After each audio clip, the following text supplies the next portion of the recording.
नमस्कार दोस्तों, आपका हमारे अपने YouTube चैनल में स्वागत है। तो चलिए जानते हैं किस श्राप के कारण स्त्रियां होती हैं गर्भवती। ब्रह्मदेव ने बताया था रहस्य।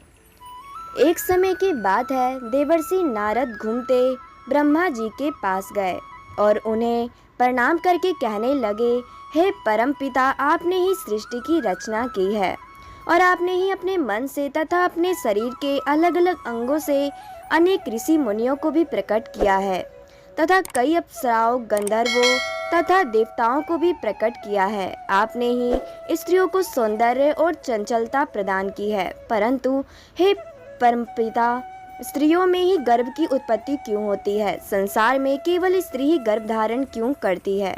इसके पीछे क्या कारण है? ये कष्ट केवल स्त्रियों को ही क्यों सहन करना पड़ता है? तब ब्रह्मा जी मुस्कुराए और कहने लगे, हे नारद, आज तुमने उचित ही प्रश्न किया है और यह बात सत्य है। संसार में सभी रोगों और कष्टों से बढ़कर गर्भधारण का कष्ट होता है। गर्भधारण करने में स्त्रियों को अत्यधिक पीड़ा होती है। इस विषय में तुमको एक प्राचीन कथा सुनाता हूँ, जिसे तुम ध्यान से सुनना। जो भी स्त्री इस कथा को पूरी ध्यान से सुनती है, उसे अत्यंत गुणवान तथा रूपवान पुत्र की प्राप्ति होती है। देवर्षि नारद ने कहा, हे परमपिता, मैं इस कथा को ध्यान पूर्वक सुनूंगा, कृपया आप कथा सुनाना आरंभ कीजिए। ब्रह्मा जी ने कहा, हे नारद महर्षि, पुलत्सत्य का एक जन्म मेरे कान से हुआ था। पुलत्सत्य मेरे मानस पुत्रों में से है और तुम्हारे भाई जैसा है। मैंने उसे अनेक प्रकार की विद्याएं प्रदान की तथा उसके प्रकट होने का उद्देश्य उसे समझाया। फिर मैंने उसे संसार के कल्याण के लिए तपस्या करने का उत्तम कार्य सौंप दिया। मेरी ही आज्ञा से सतयुग में महर्षि पुलत्सत्य सेमुरु पर्वत की चोटी पर तपस्या करने के लिए चला गया। वहां पर आश्रम का निर्माण करके पुलत्सत्य घोर तपस्या करने लगा। उसी समय अनेक गंधर्व, देवता, दानव और अप्सराएं उस स्थान पर विचरण करने के लिए आए। उन सभी की दृष्टि महर्षि पुलत्सत्य पर पड़ी तो वे सभी उनकी तपस्या भंग करने की चेष्टा करने लगे। उन्होंने महर्षि पुलत्सत्य की तपस्या में अनेक बार विघ्न उत्पन्न करने का प्रयास भी किया। खेल खेल में अप्सराएं उसके तप को भंग करने का प्रयास करने लगी, उनकी तपस्या में बाधाएं उत्पन्न करने लगी। तभी महर्षि पुलत्सत्य ने क्रोध में आकर वहां पर उपस्थित सभी अप्सराओं और गंधर्वों को चेतावनी दे दी कि आज के बाद जो भी प्राणी उनके सामने आएगा और उनकी तपस्या में विघ्न डालेगा, वे गर्भ धारण करेगा। पुलत्सत्य की ऐसी कठोर वाणी सुनकर समस्त अप्सराएं और गंधर्व भयभीत हो गए और वहां से डरकर भाग गए। फिर उसी पर्वत के कंदराओं में श्री ऋषि कर्दम की कन्या हविर्भुआ अपने माता पिता के साथ निवास करती थी। वह महर्षि पुलत्सत्य के कहे गए वचन को नहीं जानती थी। फिर एक दिन वह अपनी सहेलियों को खोजते हुए समेरु पर्वत के उसी स्थान पर चली गई जहां पर महर्षि पुलत्सत्य तपस्या कर रहे थे। ऋषि कर्दम की कन्या अपनी सहेलियों को पुकारते हुए महर्षि पुलत्सत्य के आश्रम पर पहुंच गई। जब हविर्भुआ महर्षि पुलत्सत्य के सामने आकर खड़ी हो गई तो उनकी दृष्टि उस कन्या पर पड़ी। महर्षि पुलत्सत्य की दृष्टि पड़ते ही उस श्राप का प्रभाव उस पर पड़ने लगा और तत्काल ही उसका शरीर पीला पड़ गया और वह उसी क्षण गर्भवती हो गई। अचानक उसके शरीर में इस प्रकार के विचित्र बदलाव देखकर हविर्भुआ अत्यंत घबरा गई। उतने में उसकी सहेलियां उस स्थान पर आ गई तो उसने उन सबको उस घटना के बारे में बताया। फिर हविर्भुआ की सहेलियां उसे लेकर उसके पिता के घर पर चली गई। वहां जाकर हविर्भुआ ने अपने पिता को सारा वृत्तांत कह सुनाया। अपनी पुत्री की यह बात सुनकर ऋषि कर्दम को बड़ा ही दुख हुआ और फिर उन्होंने अपने योग बल से सब कुछ देख लिया तो उन्हें पता चला कि महर्षि पुलत्सत्य के द्वारा श्राप दिए जाने पर उनकी पुत्री हविर्भुआ गर्भवती हुई है। इससे वे अत्यंत दुखी हुए और तुरंत ही अपनी कन्या को साथ में लेकर वे सुमेरु पर्वत पर चले गए। वहां पर उन्होंने महर्षि पुलत्सत्य को देखकर उन्हें प्रणाम किया और क्षमा याचना करने लगे। ऋषि कर्दम कहने लगे, हे महात्मा, आप तो साक्षात ब्रह्मा जी के मानस पुत्र हैं। सारे संसार में आपकी कीर्ति है। आप परम दयालु और परम कृपालु हैं। आज मेरी पुत्री के द्वारा जाने में ही अपराध हुआ है। वे आपके द्वारा कहे गए कथन से अनजान थी। आपके ही श्राप के कारण आज मेरी पुत्री गर्भवती हो गई है। ये संसार की पहली स्त्री है जो गर्भवती बनी है। इसलिए हे मुनिवर, अब मेरी पुत्री से कौन विवाह करेगा? इसे जीवन भर ये कलंक लग जाएगा। इसलिए मैं आपसे हाथ जोड़कर प्रार्थना करता हूँ कि आप मेरी कन्या को पत्नी के रूप में ग्रहण कीजिए। मेरी कन्या सर्वगुण संपन्न है। इसके मन में किंचित ही मात्र कोई दोष नहीं है। इसने अनजाने में ही आपके श्राप को ग्रहण किया है। ये सदैव ही आपकी सेवा में तत्पर रहेगी। इस प्रकार से ऋषि कर्दम ने आदर पूर्वक महर्षि पुलसत्व से विनती की।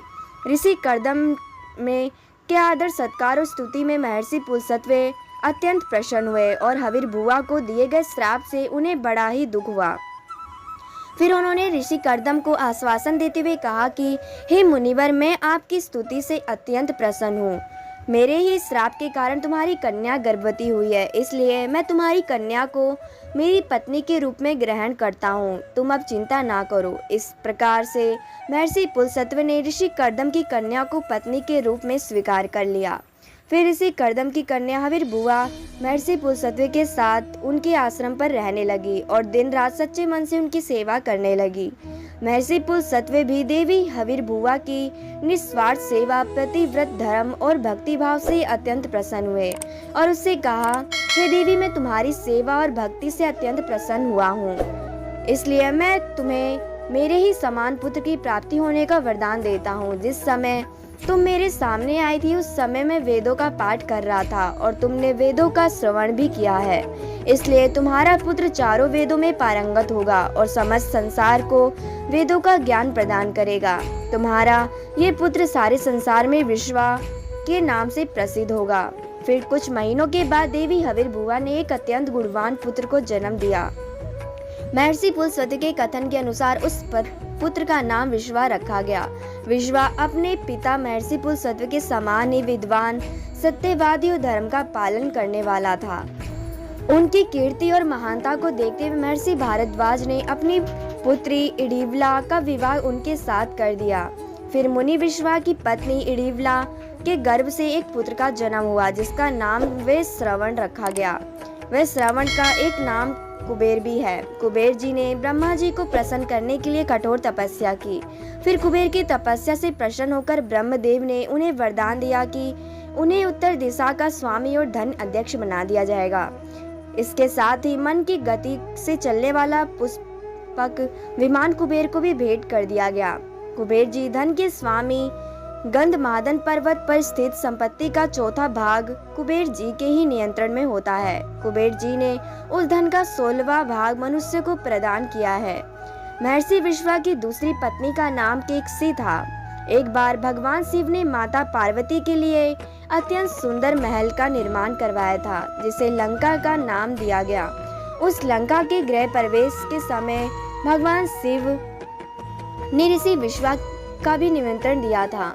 ऋषि विश्वा अपनी पत्नी को लेकर लंका के गृह प्रवेश में गए थे। जब भगवान शिव ने ऋषि विश्वा को दान मांगने के लिए कहा तब विश्वा की दुष्ट पत्नी केकसी ने छल से उन्हें लंका मांगने के लिए वश कर दिया और भगवान शिव तो भोलेनाथ हैं, उन्होंने विश्वा को लंका दान में दे दिया जिससे माता पार्वती को अत्यंत क्रोध आ गया और उन्होंने केकसी को श्राप दे दिया और कहा कि आज तुमने मेरे पति से जिस सोने की लंका को मांगा है एक दिन यही तुम्हारी सोने की लंका को जलाकर भस्म कर डालेंगे। इसके बाद विश्वा ने भगवान शिव द्वारा प्रदान की गई सोने की लंका को अपने पुत्र कुबेर को दे दिया, किंतु बाद में केकसी के पुत्र रावण ने कुबेर को ये लंका छीन ली। लेकिन त्रेता युग में भगवान शिव के अवतार हनुमान जी ने उस सोने की लंका को जलाकर भस्म कर डाला। ब्रह्मा जी कहने लगे, हे नारद, इस प्रकार से महर्षि पुलस्त्य के श्राप के कारण संसार की स्त्रियां गर्भवती होती हैं। मैंने संसार की समस्त स्त्रियों को पुरुषों से भी अधिक सहनशीलता बनाया है। उनमें हर दुख को सहन करने की क्षमता पुरुषों से अधिक है, इसलिए स्त्री की रचना करने में मुझे सबसे अधिक समय लगा। गर्भधारण करना ये स्त्रियों के लिए श्राप रूपी वरदान ही है। मैंने स्त्रियों के अंदर ममता और प्रेम का भाव डाल दिया, जिससे स्त्रियां अपने बच्चों का पालन पोषण कर सके। इस संसार में स्त्रियों की तुलना किसी से नहीं की जा सकती। स्त्रियां ही इस संसार की आधार हैं, इसलिए इस संसार में सर्वश्रेष्ठ रचना स्त्री को ही कहा गया है। इस प्रकार महर्षि पुलस्त्य के श्राप के कारण ही संसार की स्त्रियां गर्भवती होती हैं। अगर आपको ये वीडियो अच्छा लगे तो प्लीज़ लाइक एंड सब्सक्राइब करिए।